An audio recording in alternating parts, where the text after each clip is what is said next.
যুক্তরাজ্যের নতুন অর্থনীতি বিষয়ক মিনিস্টার হিসেবে টিউলিপ সিদ্দিকের স্থলে নিয়োগ পেয়েছেন লেবার পার্টির এমপি এমা রেনল্ডস।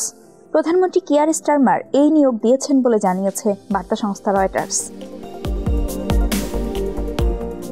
দুর্নীতির একাধিক অভিযোগে বাংলাদেশে তদন্ত শুরুর পর সমালোচনার মুখে 14 জানুয়ারি পদত্যাগ করেন টিউলিপ সিদ্দিক। তিনি যুক্তরাজ্যের অর্থ মন্ত্রণালয়ের অর্থনীতি বিষয়ক মন্ত্রী বা ইকোনমিক সেক্রেটারি ছিলেন।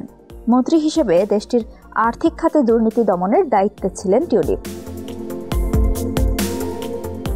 গত বছরের জাতীয় নির্বাচনে নির্বাচিত হয়েছিলেন 47 বছর বয়সী এমা রেনল্ডস। 14 বছর বিরোধী দলে থাকার পর ওই নির্বাচনে ক্ষমতায় ফিরে আসে লেবার পার্টি।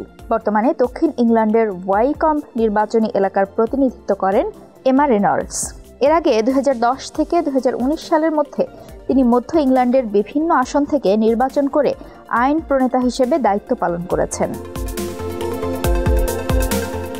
গত বছর বাংলাদেশের ক্ষমতাচ্যুত প্রধানমন্ত্রী ও তার খালা শেখ হাসিনার সঙ্গে সম্পর্ক নিয়ে কয়েক সপ্তাহ ধরে প্রশ্নের মুখে পড়েন টিউলিপ সিদ্দিক।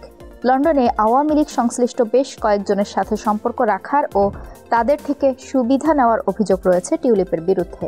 এর আগে টিউলিপ সিদ্দিককে বরখাস্ত করতে প্রধানমন্ত্রী কিয়ার স্টারমারের প্রতি আহ্বান জানান দেশটির প্রধান বিরোধী দল কনজারভেটিভ পার্টির প্রধান কেমি ব্যাডেনোচ। অবশেষে 14 জানুয়ারি যুক্তরাজ্যের প্রধানমন্ত্রী কিয়ার স্টারমারের কাছে পদত্যাগপত্র জমা দেন টিউলিপ। প্রধানমন্ত্রী স্টারমার তার পদত্যাগপত্র গ্রহণ করেছেন।